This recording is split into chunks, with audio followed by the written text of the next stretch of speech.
이 세 가지 케이스를 갖다 설명을 다 해드리고 네. 그래서 이제 서울에 뭐 빌라 오를 만한 빌라 사는 법, 네. 그다음에 지방에 상가를 잘 사는 법, 그렇죠. 지방의 실거주 아파트도. 안녕하십니까, 대단한 부동산 꼰대 김학주입니다. 안녕하세요, 이상수입니다.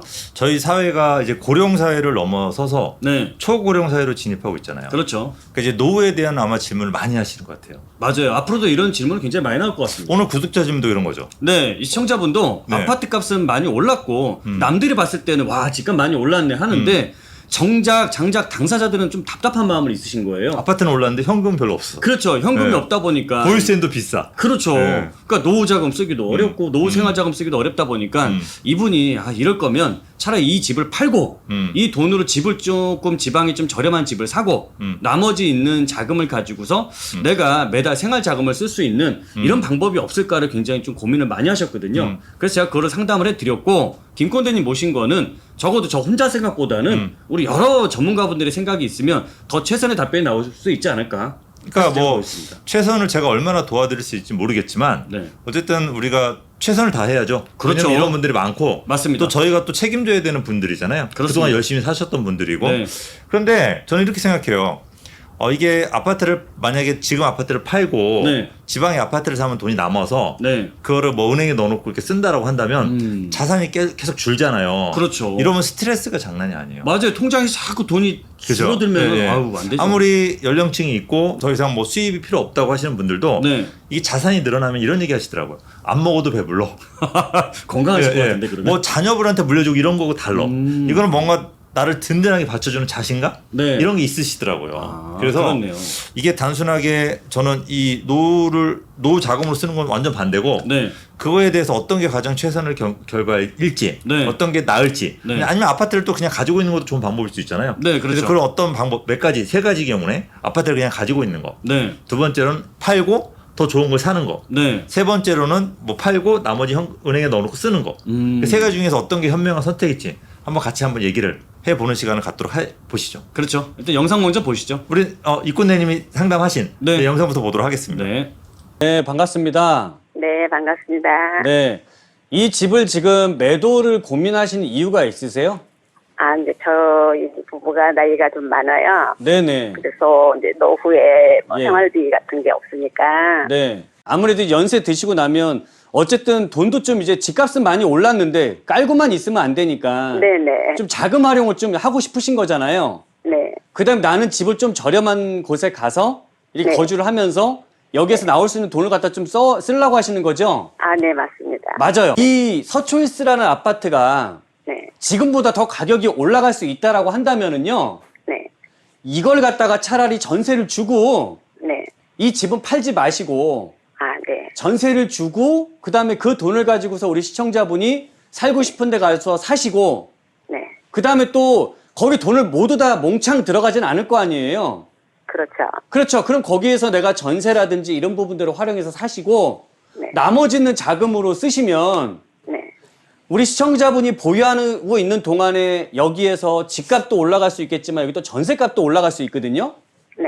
그러면 우리가 2년이나 4년마다 전세값이 지속적으로 오를 수 있다면은 이 돈이 계속 나한테 현금으로 들어오는 거잖아요.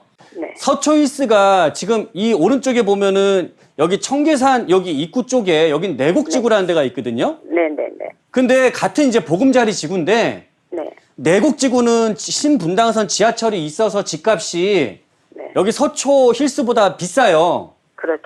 예, 그런데 앞으로 시간이 더 지나잖아요. 우리 시청자분이 요거를 놓고서 지방이나 이런 데 가 계시는 동안에 7, 8년이 지나면 이 가격이 여기가 역전을 할 것 같아요.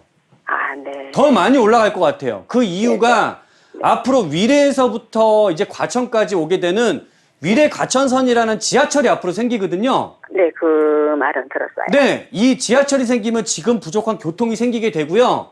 네. 그 다음에 이 주변에 별다른 이런 편의시설이나 이런 게 별로 없는데 네. 앞으로 이 아래쪽에 과천에서 이걸 만들어줘요. 앞으로 네. 아파트도 개발되고 여기 업무나 상업시설이 들어올 예정이거든요. 네네. 근데 그 비율이 굉장히 많아요. 업무나 상업시설이 네. 거의 아파트 짓는 거 5대5 비율로 많다 보니까 굉장히 주거 환경이 편해질 거예요. 네, 참 안타까운 사연입니다. 그죠? 네. 아파트도 갖고 있고 네. 여유 자금도 있어서 그냥 노후 걱정 없으면 좋은데 네. 월세 나오는 뭐 상가나 뭐 하나 가지고 있으면 좋은데 네. 그렇지가 못해서 조금 안타까워요. 근데 이제 우리 구독자분이 말씀하시는 게 첫 번째 케이스예요. 네. 그러니까 이 아파트를 팔고 네. 팔고. 지방의 아파트를 사고 네. 현금으로 보유하면서 생활비를 쓰겠다. 이게 첫 번째잖아요. 네, 그렇죠. 우리 얘기하시는 네, 구독자분이 맞습니다. 네. 이거는 반드시잖아요. 그렇죠. 이거는 일단은. 자꾸 뭐 통장에서 내 돈이 자꾸 줄어들 텐데. 아 그건 그러면은 안 되는 이게 거죠. 압박감이 장난이 아니에요. 그렇죠. 마치 그 돈을 다 쓰게 되면 내가 내 삶이 마감되는 것 같은 느낌이 들면은 그거는 내가 봤을 때는 너무 맞습니다. 뭐 이렇게 감정적으로도 저는 경제적을 떠나서 그렇죠. 그거는 저는 무조건 반대. 네, 저도 반대. 네, 그래서 그거는 절대 하시면 안 될 것 같고 네. 이제 두 번째 케이스가 우리 이꾼대님이 말씀하신 게 있어요, 그죠? 네. 이 아파트는 보유한다. 그대로 보유하면서. 오를 여지가 있으니까. 그렇죠. 그러면서 이제 전세를 놓고, 네. 그죠? 그다음에 전세를 지방 가서 살아라. 그렇죠. 그다음에 그죠? 여기 전세금도 계속 오를 수 있으니까 네. 계속 2년 4년마다 전세금 오르는 만큼 5% 이상씩은 무조건 네. 오를 테니까. 그러니까 생활비로 써라. 그렇죠. 아 이겁니다. 이것도 역시 조금 약간 어떻게 본다고 한다면 내가 돈을 소비하는 거잖아요. 네. 그 소비하는 것만큼 집값이 못 올라주면 자산이 또 줄을 수도 있잖아요. 그렇죠. 그럴 수 네, 있죠. 그러니까 그 부분에 대해서는 전 좀 약간 그렇게 좀 동의하지는 않는 부분이 있는 거고. 아, 그래요? 그다음에 우면지구 우면동 서초 힐스가 네.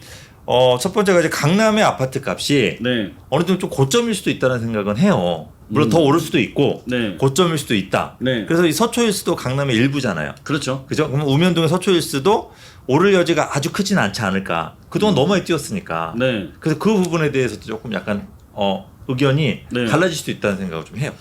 저는 일단은 전세값이 우리 내년 부동산에서는 좀 가장 핵심이 되지 않을까 싶습니다. 네. 근데 어쨌든 이번에 우리 대출 규제라는 게 나왔었잖아요. 네네. 나왔는데도 불구하고 전세 대출이라는 부분은 막지 않은 상태가 있다 보니까 네네. 저는 전세값 상승이 좀 지속이 된다라고 봤을 때는 현재 높아진 매매값을 강하게 지탱할 거라고 보기 때문에 네. 지금 뭐 강남권이다 하더라도 특히 뭐 서초 오면처럼 좀 강남에서도 이렇게 저렴한 지역의 집값은 그렇게 빠지기는 어렵더라고. 아니 빠진다고 생각하지는 않아도 네. 많이 오르지 않는다고 한다면 아, 상승세가. 그죠? 전세를 계속 생활비로 써야 되잖아요. 네. 그죠? 그러니까 네. 그거는 마이너스가 계속 될 수 있다는 얘기죠. 그러니까 내가 생활비 쓰는 거 이상 올라줘야 되잖아요. 그렇죠. 매매 가격이. 과연 그게 얼마큼 올라갈 수 있느냐가 문제인 거지. 예를 들어서 1년에 내가 생활비로서 뭐 4천을 쓴다면 네. 이 아파트 값이 매년 4천이 올라줘야 되는데 네. 2천만 올라준다고 한다면 계속 2천 자산이 마이너스가 되잖아요. 저는 근데 여기서 좀 더 미래가치 높게 보시는 거예요. 예, 미래 가치를 강남이긴 한데 교통 불편하죠. 네. 그다음에 여기가 섬 같아요. 네. 이 동네가 아무것도 네. 없어요. 네. 그러다 보니까 지금은 너무 불편하게 많죠. 네. 근데 시간이 지나면 지날수록 부족했던 교통 생기고요. 네. 이 바로 지금 제가 표시한 서초 힐스 이 옆에는 과천지구가 만들어졌을 때 대규모 상업시설들이 들어오는 자리예요. 네, 네. 그런 편리성이 좋아지고 인구가 유입이 되면은 전세값도 더 많이 올라갈 수도 있고 매매값도 올라갈 수도 있고. 일단 지도를 한번 볼까요? 네, 한번 보시죠. 자, 지도를 보게 되면 네. 서초 힐스 아파트가 네. 우면동에 있잖아요. 그죠? 네, 맞습니다. 물론 서초구는 맞는데 과천 쪽에 많이 붙어 있단 말이에요. 그렇죠. 그죠? 위치가 좀 네. 뭐라 과천이라고 하기도 그렇고. 단순하게 서초라고 하기도 그렇고 네. 위치가 좀 약간 애매한 부분이 있는데 네. 서초 힐스 위치 좀 찍어주시죠. 여기가 있습니다. 요거 예. 이렇게. 위쪽으로는 예술의 전당 양재동 이제 서초인 거고 그렇죠. 아래쪽으는 과천하고 가깝게 붙어 있단 말이에요. 그렇죠. 이쪽은 서초, 네. 아래쪽은 이 그죠? 과천. 네. 근데 이제 주변 환경, 네, 주변 환경으로 본다라고 한다면 좀 과천에 가깝잖아요. 맞습니다. 서초처럼 사방팔강 도시는 아니니까. 그렇죠. 산들이 있으니까. 그렇게 따진다면 만약에 우면동이 좋아진다면 네, 과천 아파트 값을 따라가지 않을까라는 생각이 들어요. 맞습니다. 그러면 우면동의 아파트가 지금 15억, 16억을 하잖아, 20평대가. 18억 정도 합니다. 아니 지금 현재 이 서초 힐스. 예, 서초 힐스 그렇죠. 지금 예. 15억, 16억 정도 네, 하는데 네. 과천의 아파트가 17억대를 한단 말이에요. 그렇죠. 그러면 저는 여기가 잘 돼서 과천처럼 된다고 한다면 네. 결국 17억, 18억. 아무리 서초에 좀 가깝다고 하더라도 결국 네. 18억대 정도가 마지노선이지 않을까라는 생각을 좀 하는 거죠. 그러니까 오를 여지가 분명히 네. 있지만 네. 그 오를 여지를 너무 크게 보면은 나중에 좀 낭패를 볼 수도 있지 않을까 네. 생각은 저는 좀 든다는 거죠. 그렇네요. 네. 일단은 뭐 그때 되면 제가 우리 시청자분 다시 상담해드려야 될 것 같은데. 네네. 이제 그런 부분, 갈아타게 해주셔야 네, 그런 부분들에 대한 생각이 조금 약간 네. 있습니다. 그래서 네네. 저는 이제 세 번째 케이스인데 네. 세 번째 케이스는 이 아파트를 매도하시고 네. 지방의 아파트 사시고 네. 그다음에 지방에서도 현금을 쓰지 말고 네. 뭐 월세가 나올 수 있는 거 산다든지 아니면 서울에 이제 빌라를 2개 사서 월세를 받는다든지 이런 식의 투자를 하면 저는 어떨까 생각을 해요. 그러면은 이 집이 대략 한 16억 정도 매도가 된다라고 했을 때 네네. 우리 김꼰대님은 지방 내려가서 보통 한 5억대? 5억대? 5, 6억대 정도? 6억이라고 잡을게요. 지방에서도 고가의 아파트는 되게 많이 뛰었어요. 네. 근데 좀 약간 중저가의 아파트들은 많이 안 뛰었거든요. 네네. 그래서 지방 광역시나 지방의 도시들을 가더라도 네. 많이 뛴 아파트를 사기보다는 네. 좀 덜 뛴 아파트를 사는 게 훨씬 더 이득이에요. 지금은 타이밍상. 그래서 저는 이제 조금 더 5, 6억대, 네. 4, 5억대 정도의 아파트를 사시고 그 나머지 돈을 가지고 10억이네요, 그러면. 그렇죠. 예. 그러면 이제 10억이라는 돈을 가지고 네. 저는 서울에 빌라를 사도 괜찮다고 생각해요. 최근에 왜냐면 뭐- 아파트 값이 많이 뛰었는데 네. 빌라들은 이제 앞으로 서울에 빌라를 허물고 아파트를 많이 지을 거거든요. 네. 그러니까 빌라 값은 앞으로 2, 3년간 굉장히 많이 뛸 거예요. 그러면 이제 빌라로 가격 예를 들어 10억 정도면 뭐 두 채 정도 살 수 있잖아요. 네. 그러면은 이제 빌라의 가격도 뛰고 또 그걸로 월세를 받으시면 또 생활비도 쓸 수가 있고 네. 그래서 월세를 받으시면 뭐 예를 들어서 뭐 한 200 정도만 받아 쓴다고 하더라도 네. 내가 마이너스 되는 건 없으니까 아니면 이제 지방에 가시게 되면은 네. 지방의 상가 월세 나오는 상가를 사는 것도 괜찮다고 생각해요. 상가들. 네, 왜냐면 이게 지금 뭐 부동산 값이 뛰는 게 네. 무조건적으로 부동산의 가치가 뛰어서 뛰는 게 아니고 네. 화폐 가치가 하락을 하면서 집값이 뛰는 게 있거든요. 그럼 화폐 가치가 하락하면서 집값이 뛰는 거는 네. 시간이 지나면 지방에 큰 용도가 있지 않은 땅도 다 뛰어요. 화폐 가치가 하락하니까. 네. 그러면 지방의 상가들 또 월세들도 알게 모르게 뛸 거거든요. 네. 그러니까 뭐 단기간 내 눈에 보이게 뛰진 않겠지만 지속적으로 뛸 수 있는 상품들이 분명히 있을 거란 말이에요.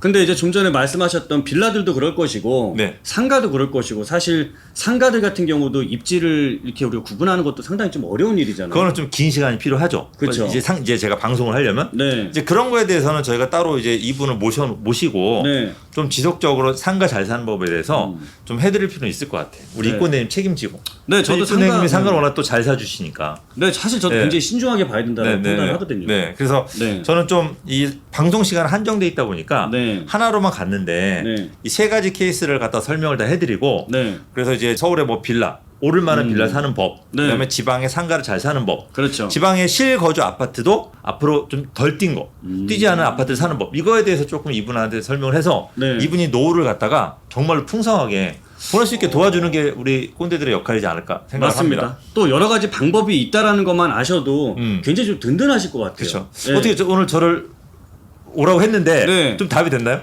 답이 됐습니다. 그럼 우리 이꼰대님 구독자분한테 도움이 된 거네요. 그렇죠. 사실 아. 저한테는 좀 숙제를 주시기도 했는데 네, 네, 네. 뭐 그건 제가 뭐 열심히 네. 풀어서 또 알려드리도록 해야죠. 일단은 그렇게 해주시고 아주 고맙습니다. 저는 네, 제 아유, 입장에서는 감사합니다. 네, 알겠습니다. 그러니까 저희 앞으로 더 열심히 할 거니까 네. 구독하고 알람 설정 같이 해주시고 좋아요도 꽝꽝꽝 해주십시오. 자 저희는 여기서 물러가도록 하겠습니다.